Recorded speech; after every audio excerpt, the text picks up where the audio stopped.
राधे राधे। जीवन में हमारे अन्न से ही हमारे प्राण हैं। वो किसी ने कहा है ना, जैसा खाए अन्न वैसा होए मन।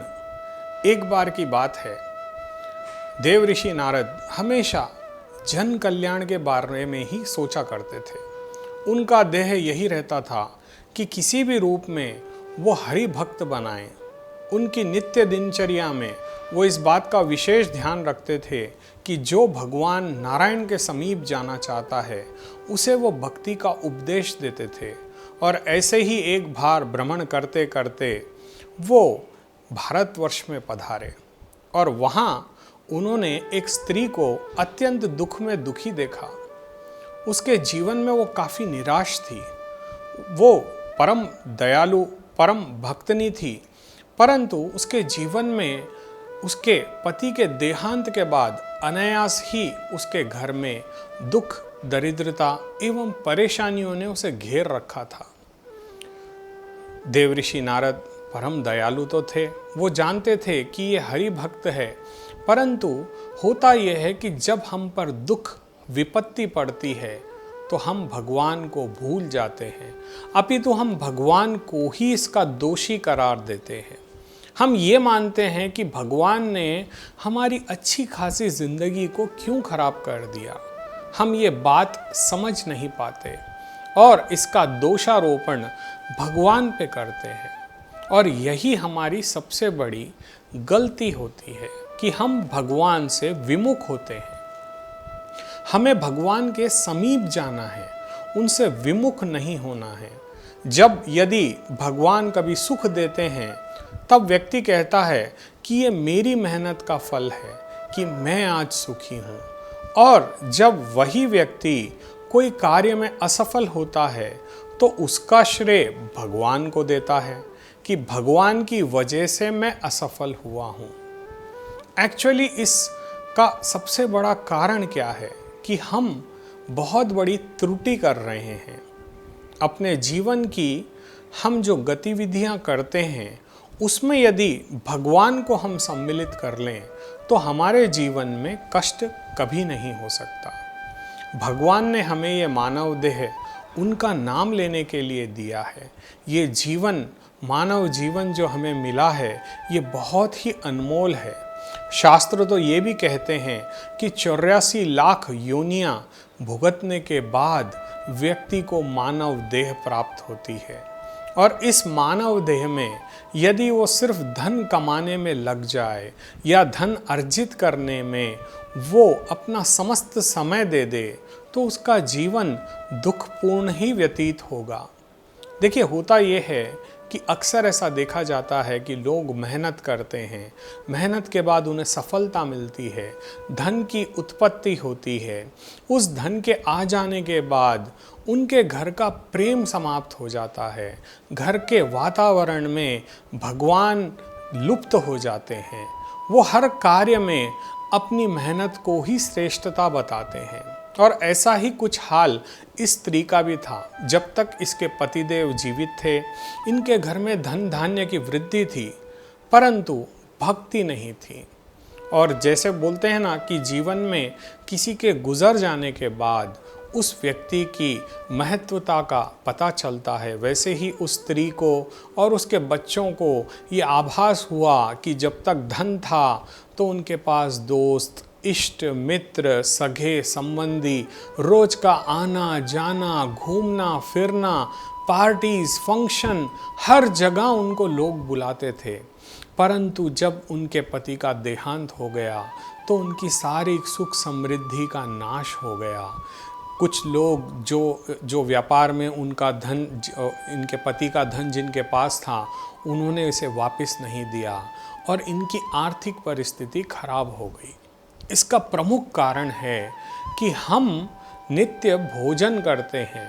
यदि हम नित्य प्रसाद ग्रहण करने लग जाएं तो हम हमारे जीवन को पुनीत कर सकते हैं। और यही हुआ। नारद जी ने उस स्त्री से अपना स्वरूप छिपा करके एक साधारण बूढ़े ब्राह्मण का वेश धर के वो उस स्त्री से मिलने गए और कहा कि हे माता, आप अपने इस दुख में काफ़ी दुखी दिख रही हैं, आपके दुख का कारण क्या है?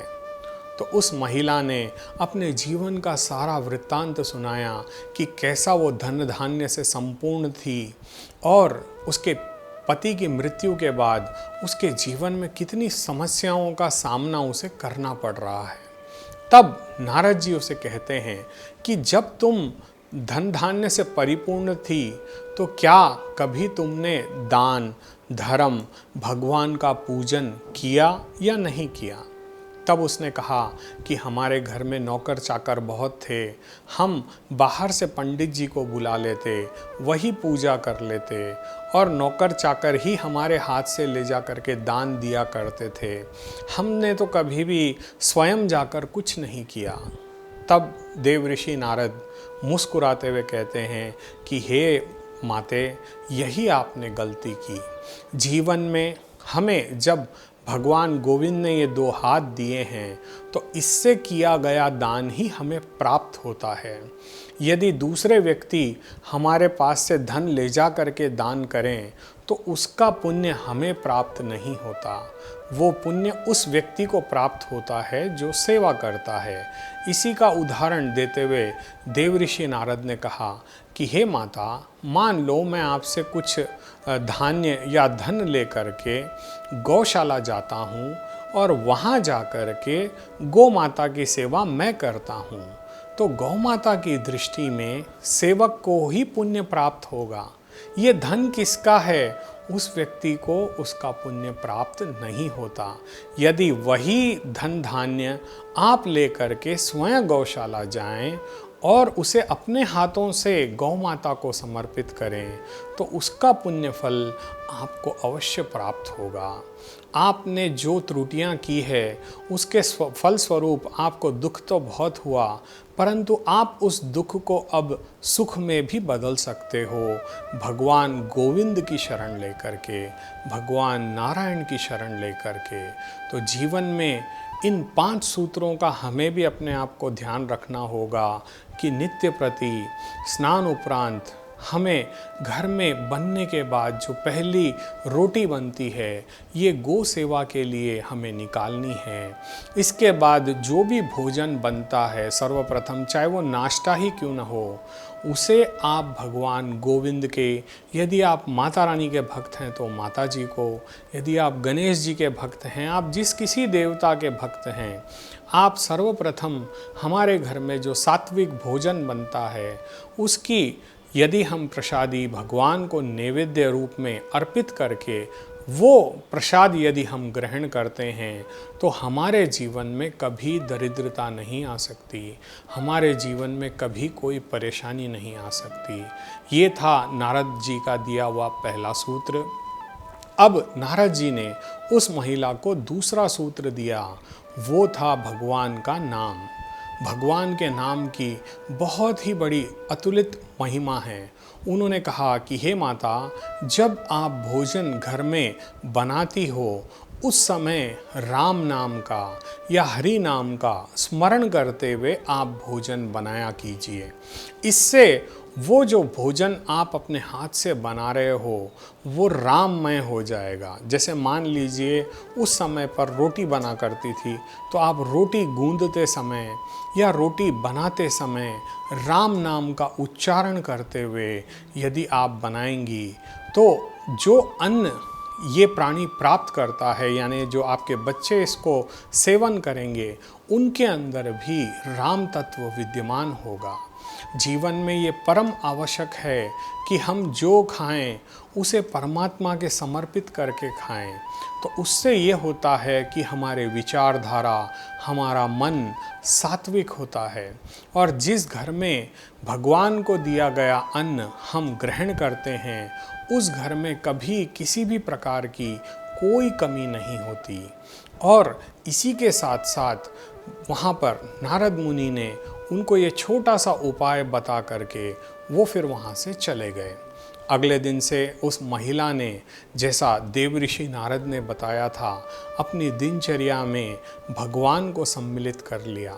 वो नित्य प्रति पहली रोटी गौ माता को स्वयं अपने हाथों से ले जा कर के खिलाने लगी। साथ ही साथ उनके बच्चों को भी वो ले जाकर गौ सेवा करवाने लगी। और इसी के प्रभाव से जो धन उनका लुट चुका था, धीरे धीरे वो धन आने लगा।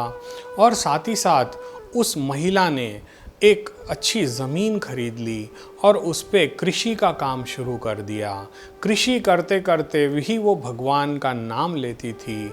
हर कार्य में वो अपने भगवान को सम्मिलित करने लग गई और इसी के प्रभाव से उसकी ज़मीन में जो फसल होती थी वो भी 4 गुना होने लग गई।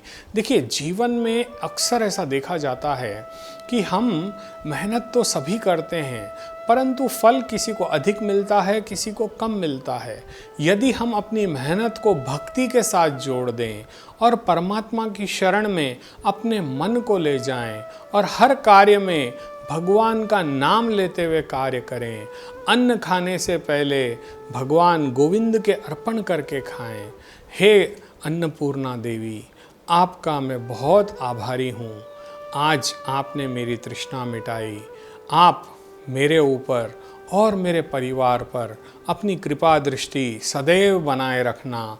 ऐसी प्रार्थना करते हुए यदि हम भोजन ग्रहण करते हैं तो वो भोजन दिव्य भोजन हो जाएगा और हमारा जीवन, हमारा मन, हमारा वाणी, हमारा शरीर सब कुछ सत्व गुण में संपन्न हो जाएगा। देखिए, क्या होता है कि गुण हमारे अंदर 3 होते हैं, सत्वगुण, रजोगुण और तमोगुण।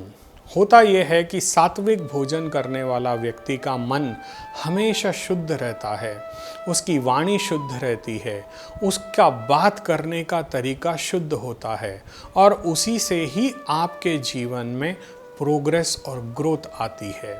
यदि हम अपने जीवन को परमात्मा के श्री चरणों में समर्पित करते हुए दिनचर्या करें, अपने नित्य निमित्तक कार्य करें, अपना बिजनेस करें, अपना जॉब करें, या हम जो करते हैं उस फील्ड में यदि हम परमात्मा का सानिध्य प्राप्त करें और उस गोविंद को हर पल याद करें, तो हमारे जीवन में कभी कोई निराशा नहीं हो सकती। ना हमें आरोग्य से संबंधित कोई व्याधि हो सकती है, ना हम जीवन में कभी निराश होंगे, ना हमारे घर में कभी धन धान्य की कमी होगी, क्योंकि हमने अपना मन उस गोविंद के श्री चरणों में समर्पित कर दिया है। आप देखिए, जब कभी आप तीर्थाटन पे जाते हैं या यदि आप वृंदावन जाते हैं, भगवान को भोग लगाया जाता है और वो भोग उनके भक्तों को दिया जाता है। उस भोग की दिव्यता इतनी दिव्य होती है कि उसको ग्रहण करने वाले व्यक्ति का जीवन बदल जाता है। इसीलिए कहते हैं ना कि हम जब कभी मंदिर जाएं तो भगवान के लिए कुछ ना कुछ उपहार लेके जाएं, परंतु कलयुग में आजकल होता उल्टा है कि हम भगवान के मंदिर जाते हैं कुछ मांगने के लिए, उन्हें कुछ देने के लिए नहीं, अपितु सिर्फ मांगने की इच्छा होती है। यदि व्यक्ति देने की इच्छा करने लग जाए और अपने परमात्मा को जो कुछ दे, क्योंकि भगवान ने गीता में भी कहा है कि पत्रम पुष्पम फलम तोयम, कोई ज़रूरी नहीं है कि आप भगवान को बहुत कुछ बढ़ा दें, हम उसे दे ही क्या सकते हैं, केवल अपना मन ही उसे अर्पित कर सकते हैं। तो भगवान तो जल से भी तृप्त हो जाते हैं।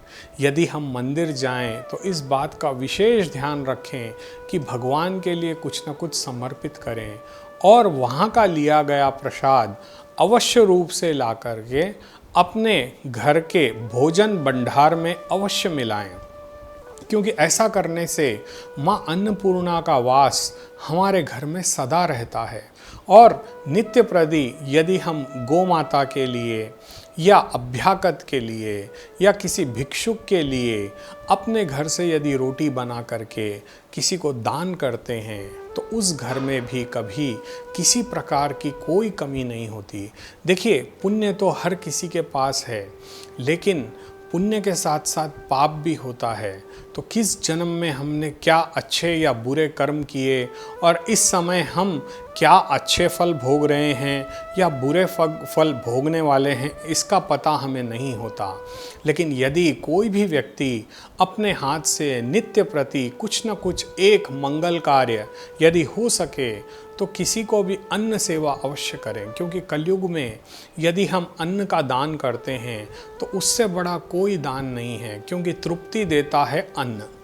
चाहे वो आप जानवर को दें, चाहे वो आप इंसान को दें, चाहे वो आप पशु को दें, पक्षी को दें, और हो सके तो गौ माता को भी अवश्य दें। राधे राधे।